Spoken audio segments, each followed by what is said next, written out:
সাবিত্রী যখন রেডি হয়ে সকালে ঘর থেকে বেরোতো তখন কিছু লোক ওনাকে ফলো করতে থাকতো।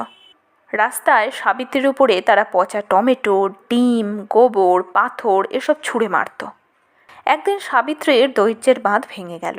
তিনি বললেন, আমি আর পড়াতে যাব না। তখন ওনার স্বামী ওনার সাহস বাড়ালেন। উনি সাবিত্রীকে 2টো শাড়ি দিলেন, একটি পুরানো ময়লা আর একটি পরিষ্কার, আর বলেন, কাল থেকে যখন যাবে তখন পুরনো শাড়িটা পরে যাবে, লোকেরা যা ইচ্ছা ছুড়ুক। যখন স্কুলে পৌঁছে যাবে তখন ময়লা শাড়ি বদলে পরিষ্কার শাড়ি পরে নেবে। ব্যাস, সাবিত্রী রোজ এটাই করতে থাকে।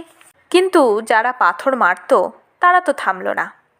একদিন তো এমন হলো, একটি লোক সাবিত্রীর রাস্তা আটকে দাঁড়িয়ে পড়ল আর ধমক দিতে থাকলো, সাবিত্রী যদি মেয়েদের পড়ানো বন্ধ না করে তাহলে খুব খারাপ হবে।